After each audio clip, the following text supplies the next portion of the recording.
উপমহাদেশের অগ্রদূত লালন সাঁইজি মরমীবাদটাকে উপমহাদেশে প্রচার করার চেষ্টা করেছিলেন।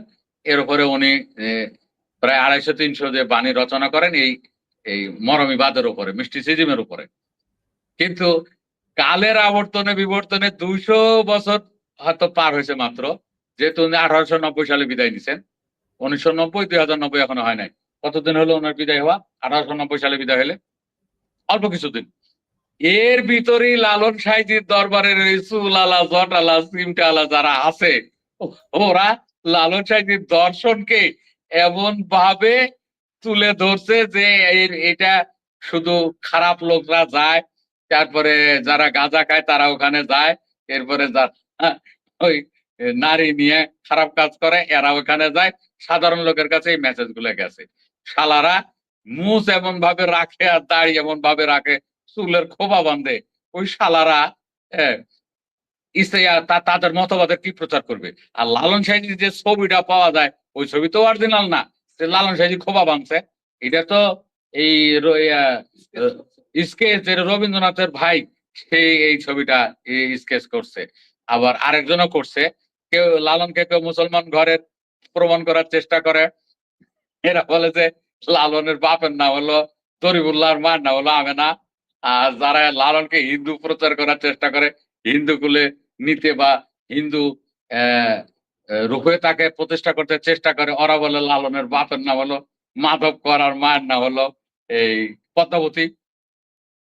এইভাবে লালন সাঁইজিকে একদল হিন্দু একদল মুসলমান প্রমাণ করার চেষ্টা করে। আবার লালন সাঁইজির তরিকা প্রমাণের চেষ্টা করে।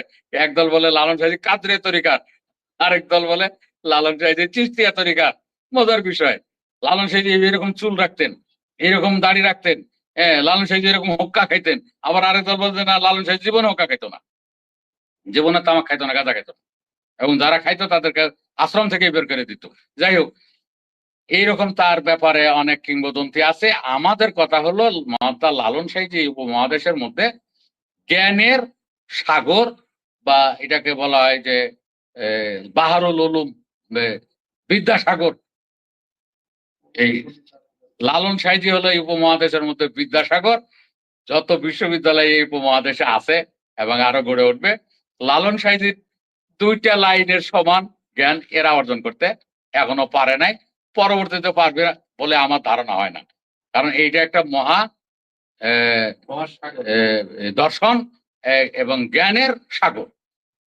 পারিবারিক শিক্ষা, ছোট পরিবার, ছোট সংসার, ছেলে মেয়ে, ছেলে হোক মেয়ে হোক, দুটির মধ্যেই সীমাবদ্ধ। তারপরে দীর্ঘায়ু লাভ, আর কি সুস্থ দেহ, আর সুখী সংসার, আর নিজের দেহের রোগ জীবাণু নিজে উপশম করা, এইগুলো ব্যাপারে সকল জ্ঞানের আকর হলো এই লালন সাঁইজির বাণীগুলি। সুর করে গাইলে মানুষ বোঝে না, আমরা কিন্তু বুঝি।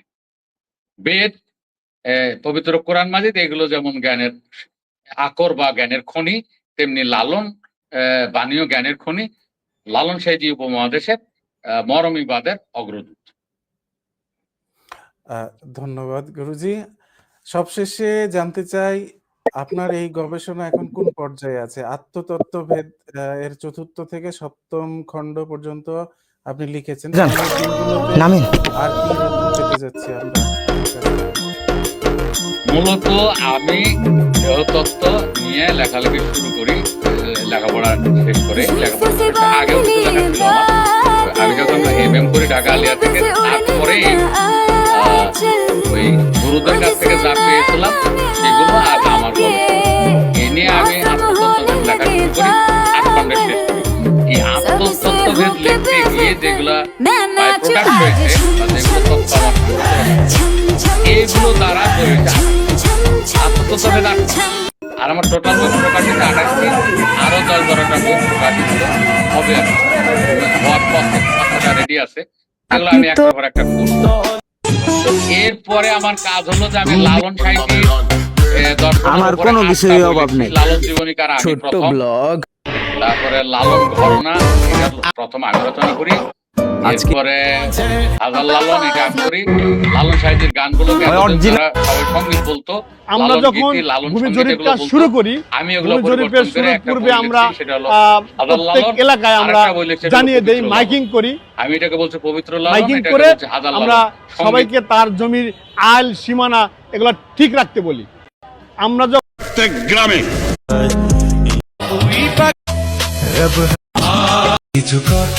তার বউ নেই, তার কেউ নেই। আমি জানি একাকিত্ব কতটা কঠিন, আমার কোনো কিছুই নেই। আমি একাকিত্ব রোগে ভুগতেছি, তোমরা বুঝতে পারোনি কোনোদিন। এই শীতকালকে একা একা কাটানো যায়, তোমাকে একটা উঠা উচিত।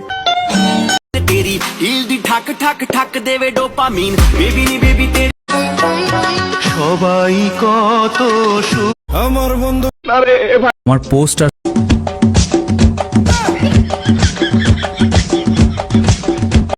যে না মামা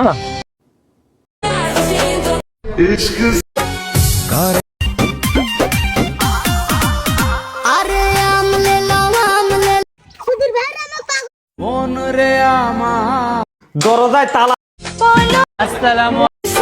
আসসালামু আলাইকুম ভাইয়া, আমার বাবা নেই, আমার আম্মুর ক্যান্সার, চিকিৎসার জন্য সহযোগিতা করেন। কিন্তু এটা একটা আসসালামু আলাইকুম ভাইয়া, আমার বাবা নেই, আমার আম্মুর ক্যান্সার, চিকিৎসার জন্য সহযোগিতা করেন। দেখুন বন্ধুরা, আমার এই ডাককে কিভাবে মডিফাই করেছি। ভালো লাগলে শেয়ার দিয়ে সাথেই থাকবেন। ব্লগটি এখানেই শেষ করে দিলাম, ধন্যবাদ। এটা গুরুত্বপূর্ণ একটা ভিডিও। আপনি ছোট ভাই, ওগো তোমার আকাশ দুটি চোখে আমি হয়ে গেছি তারা। আমি আমার ফলোয়ারদের ভালো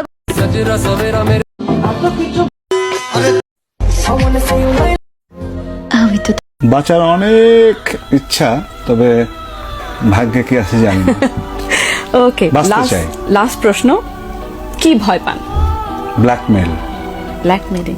ওকে, বিশ্বাসঘাতকতা যে করে, মানে থাকে না দুর্বলতার সুযোগ জিতে। বাঁচার অনেক সর্বপ্রথম পৃথিবীর বুকে লালন সাহেবের 14,000 পরিভাষা নিয়ে আমি লালন আধ্যাত্মিক অভিযান প্রথম প্রকাশ করি 2013 সালে ওনার।